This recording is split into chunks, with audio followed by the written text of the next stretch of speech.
My dear friends, before we start, I asked you all to press a like and leave your comment. This will help a lot to promote this video and to release news stories as soon as possible.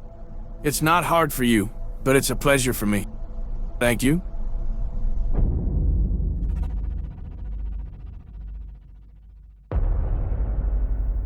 My name is Tyson, and I've been in and out of places like Milzer all my life.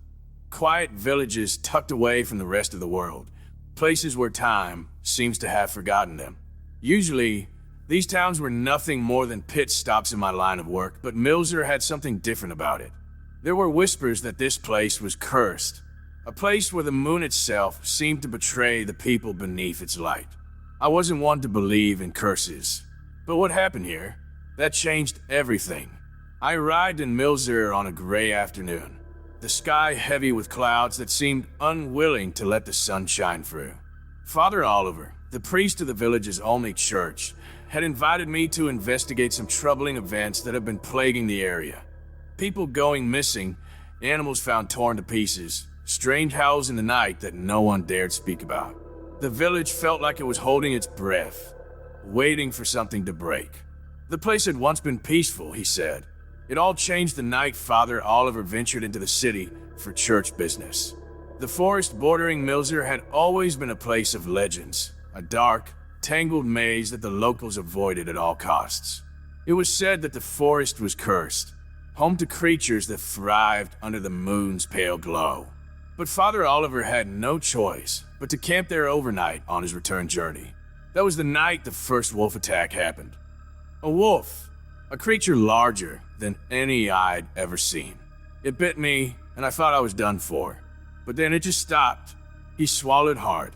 It saw the cross around my neck and ran like it had seen something that terrified him. A chill ran down my spine as he spoke. The fact that a creature like that had been frightened by a symbol of faith, it didn't sit right with me. But Father Oliver had survived, though his wounds healed faster than anyone expected. That should have been a miracle, but the miracle turned sour soon after. Father Oliver had told me his story the night I arrived at the old church, his voice low and trembling, as if recounting it would invite the beast back. I don't know why I left the tent that night, he began, his fingers gripping the edge of his robe. But something outside called to me, like a whisper in the wind, except it wasn't wind. It was something darker. He looked up at me, his eyes sunken, hollow. What was it? I asked, though I already had a good guess. The first incident came 2 nights later, under a full moon.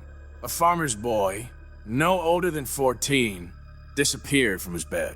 His body was found in the woods, mutilated in ways no one wanted to describe. The villagers knew then that something unnatural was hunting them. But Father Oliver, he was different. After the attack, he seemed to have a renewed energy, throwing himself into the work of rebuilding the church, comforting the villagers, and trying to hold the community together. The villagers adored him, trusted him. In hindsight, it almost seemed like they were in a trance, as though his presence alone kept the fear at bay. But even as they looked to him for salvation, the killings continued. And I couldn't shake the feeling that the priest was hiding something far worse than he had let on. That night, as I lay in the small room the priest had offered me, I heard the howling. It wasn't like any wolf I had ever heard, more like something in pain, something caught between man and beast. It was a sound that made my blood run cold. I couldn't ignore it, so I rose from my bed, dressed, and stepped out into the cold night air. The moon hung full in the sky, casting long shadows over the village, and the sound of the howling grew louder, closer. My heart pounded as I followed the noise toward the churchyard. The old trees there creaked in the wind, their twisted branches resembling skeletal arms reaching out for something unseen. Then I saw it, a figure, hunched over in the moonlight, its body covered in dark fur, but standing like a man. It was Lupus, the name the villagers had whispered in fear, the werewolf that had been terrorizing Milzer. And in that moment, as the creature turned its glowing yellow eyes on me, I realized the truth. Father Oliver wasn't the protector of this village. He was the curse. I didn't confront him that night. Instead, I ran, heart racing, back to the inn where I was staying. There had to be an explanation, something other than the impossible reality staring me in the face. But deep down, I knew. Father Oliver, the man they all loved and trusted, was turning into a monster under the light of the full moon. The next morning, I confronted him. I saw it. I said, cornering him in the quiet of the church, "The werewolf, it was you." For a moment, he was silent. Then his shoulders slumped, and he looked at me with such sorrow, I almost felt pity for him. "I didn't ask for this," he said quietly. "That night in the forest, something cursed me. Every full moon, I become that thing.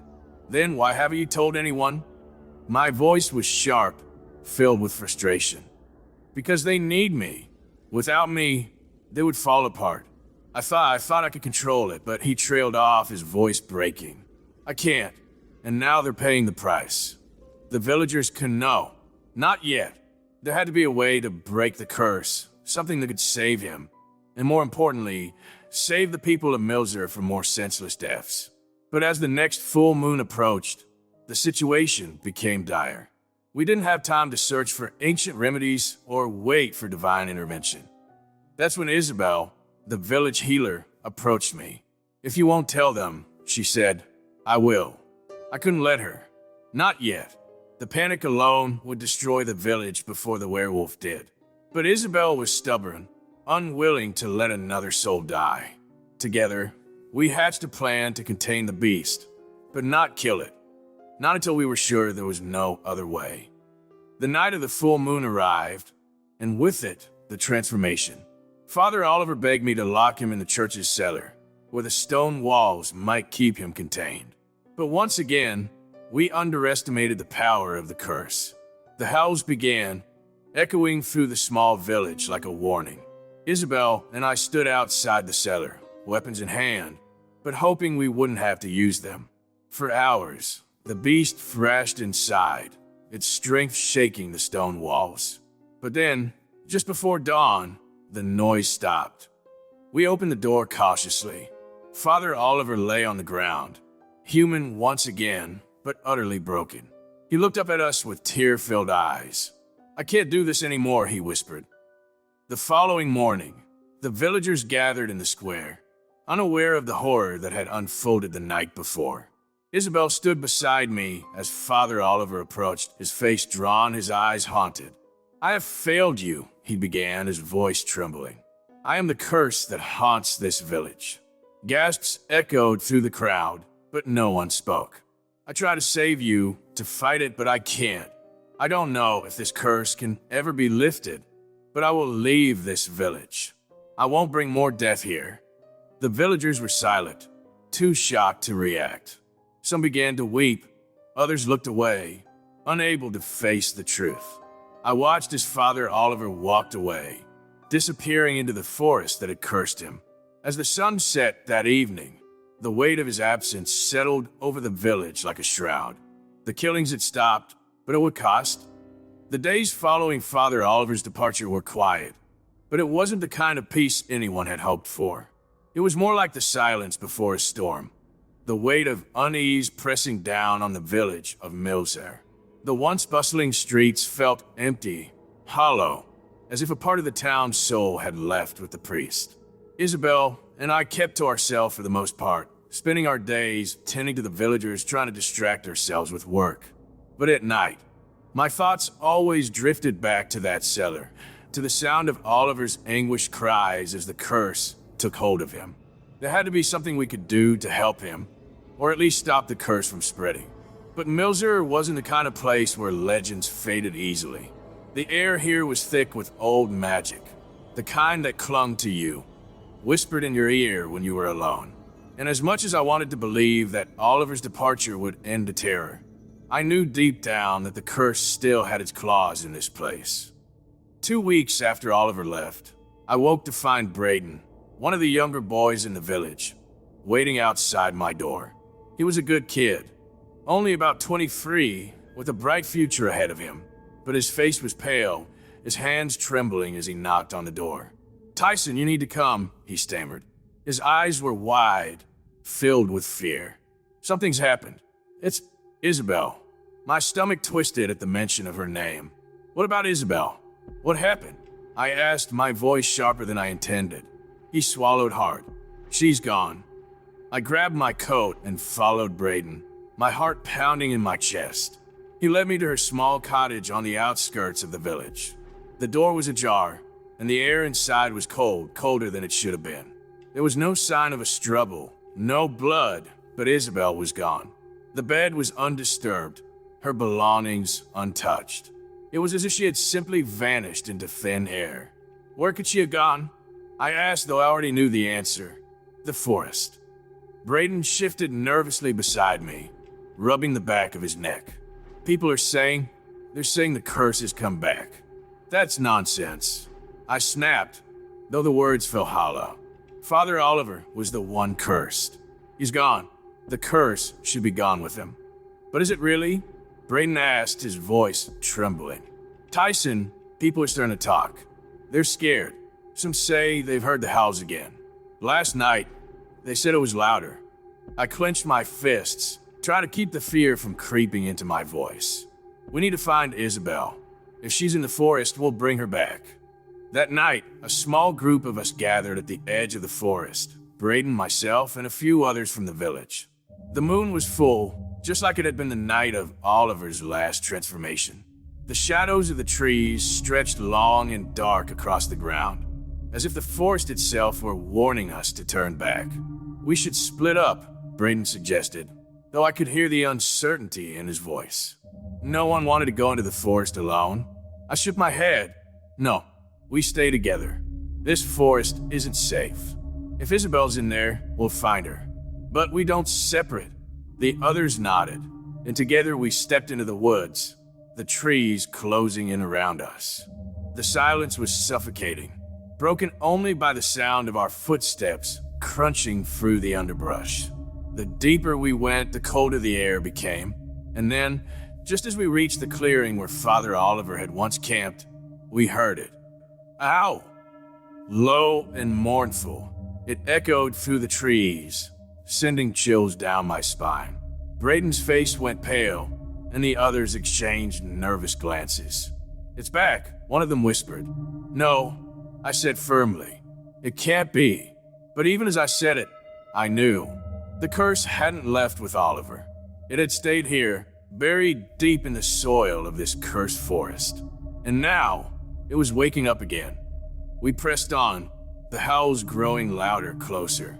My heart raced as we reached a small clearing, the moonlight casting an eerie glow on the ground. And there, in the center of the clearing, stood Lupus. But this wasn't the Bradian creature I had seen before.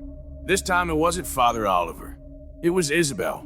She was half transformed, her body contorted, covered in fur, her eyes glowing a sickly yellow. She looked at me, her expression a mix of pain and fear, and let out a low, guttural growl. Isabel, I whispered, stepping forward. It's me, Tyson. We're here to help. But there was no recognition in her eyes, only the primal hunger of the beast she had become. Braden stepped forward, raising a silver-tipped spear that one of the villagers had brought. We have to stop her, Tyson, before she kills someone. No, I said quickly, grabbing his arm. We can't just kill her. There has to be another way. Isabel growled again, her body twitching as the transformation took hold of her fully. There wasn't much time. We need to find out what caused this, I said. If she's cursed like Oliver was, there has to be a way to reverse it. But how do we even begin to do that? Braden asked, his voice shaking. I didn't have an answer. All I knew was that I couldn't let Isabel die, not like this. There had to be something we were missing, some piece of the puzzle we hadn't yet uncovered.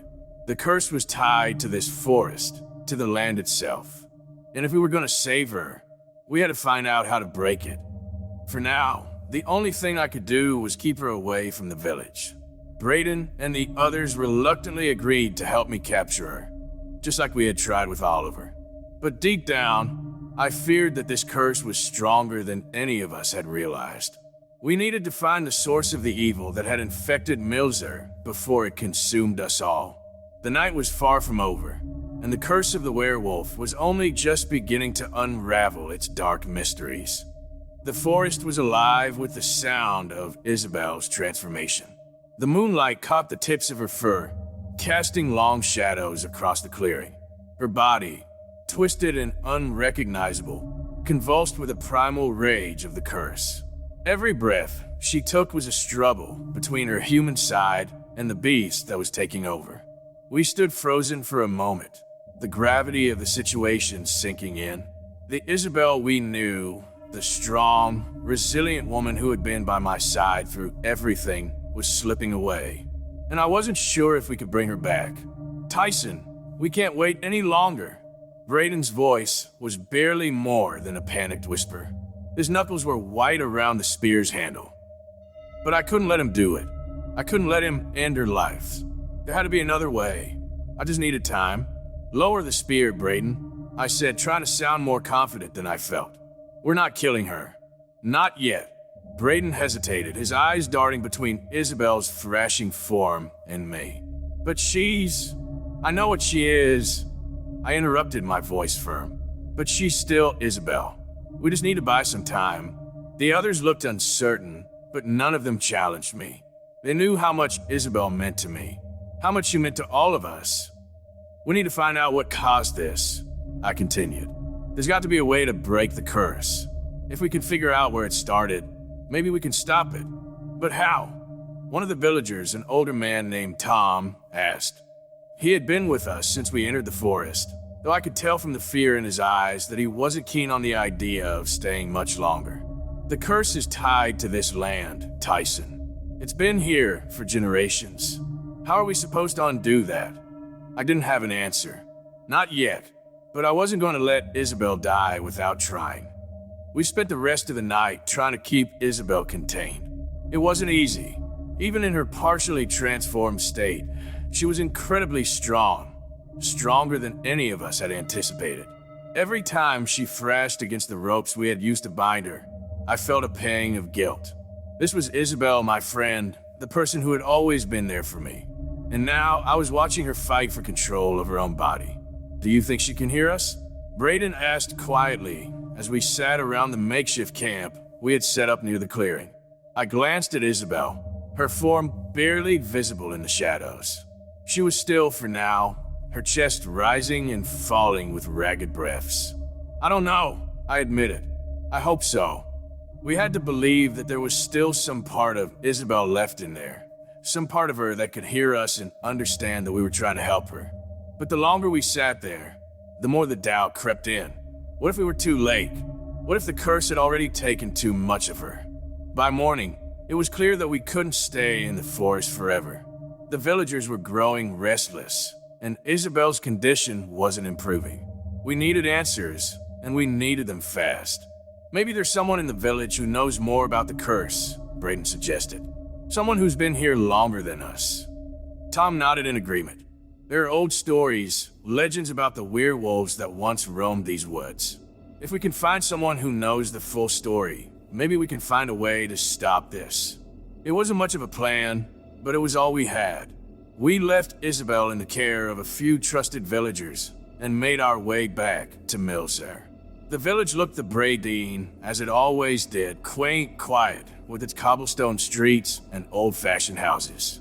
But there was an undercurrent of fear that hadn't been there before. People whispered as we passed, casting nervous glances in our direction. They knew something was wrong, and they were looking to us for answers. The first person we went to was Nora Lynch, a 51-year-old woman who had lived in Milser her entire life. If anyone knew the history of the curse, it would be her. "Ah, I was wondering when you'd come," she said as she opened the door to her small cottage. Her voice was warm, but there was a knowing look in her eyes. "You've been dealing with the curse, haven't you? How did you know?" I asked, surprised by her calm demeanor. She smiled sadly. "This isn't the first time it's happened. The werewolf curse has plagued this village for centuries. I'm afraid it's something none of us can escape. Is there a way to stop it?" Braden asked, his voice filled with urgency. Nora's expression grew more somber. "There is, but it won't be easy. The curse is tied to the land, to the very soil of this place. It was born out of old magic, the kind that can't simply be undone with a prayer or a potion. I felt a sinking feeling in my chest. Then what can we do? Nora motioned for us to sit down, and we did, gathering around her small kitchen table. There's an old ritual, she began, a way to break the curse at its source, but it requires great sacrifice. Sacrifice? Braden asked, his brow furrowed. Not a life, if that's what you're thinking, Nora clarified, but something equally precious. The ritual requires a deep connection to the cursed one, a bond of love or friendship strong enough to overcome the curse's power. You'll need to find a sacred place in the forest, the heart of the curse. That's where the ritual must be performed. And how do we find this place? Nora leaned back in her chair, her eyes distant. It won't be easy. The heart of the curse is hidden, protected by the very magic that sustains it. But if you're truly committed to saving Isabel, you'll find it. The forest will guide you if you're willing to listen. We left Nora's cottage with more questions than answers, but at least we had a direction now. A way to save Isabel. Do you really think this will work?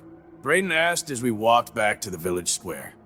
I don't know, I admitted, but it's the only chance we've got. The idea of a ritual to break the curse was daunting, especially if it required a sacrifice of something so personal. But if it meant saving Isabel, I was willing to do whatever it took. That evening, we gathered the villagers and explained the plan. Not everyone was on board. Some were still too afraid of the curse, of what Isabel had become. But enough of them were willing to help, and that was all we needed. We returned to the forest the next day, this time with a purpose. Nora had given us an old map, one that supposedly showed the location of the sacred place. It was deep within the heart of the forest, in a part of the woods that few dared to venture into. As we made our way through the dense trees, I couldn't shake the feeling that we were being watched. The forest felt alive, its branches reaching out like twisted fingers, the wind whispering ancient secrets. This place gives me the creeps, Braden muttered under his breath. Stay focused, I said, though I couldn't deny the eerie atmosphere. We're getting close. After what felt like hours of trekking through the woods, we finally arrived at the place marked on the map. It was a small clearing, not unlike the one where we had found Isabel, but there was something different about this one. The air was heavy, thick with magic. The ground seemed to pulse beneath our feet, as if the earth itself was alive. This is it, I said quietly. The heart of the curse. We wasted no time. Nora had given us the instructions for the ritual, and we began setting everything up. Candles were placed in a circle around the clearing, and in the center, we laid out the items required for the ritual, tokens of our connection to Isabel. A bracelet she had given me, a letter she had written to Braden, and other small mementos that represented the bond we shared with her. As we prepared, I couldn't help but feel a growing sense of dread. This ritual was our last hope. If it didn't work, if we couldn't break the curse, I didn't want to think about what would happen to Isabel. The moon was high in the sky by the time we were ready. The air was still, unnaturally quiet. And then, as if summoned by the ritual itself, Isabel appeared at the edge of the clearing. She was fully transformed now, her body covered in thick fur, her eyes glowing with the braiding, sickly yellow light I had seen before. Isabel, I called out, stepping forward. It's me, Tyson. We're here to help you. For a moment, she hesitated, her body trembling as if she were fighting against the beast within her. But the curse was strong, and she let out a low, guttural growl, baring her sharp teeth. Begin the ritual, I said to Braden, my voice tight with urgency. He nodded and began chanting the ancient words Nora had taught us. The candles flickered, their flames growing brighter, and the air around us seemed to hum with energy.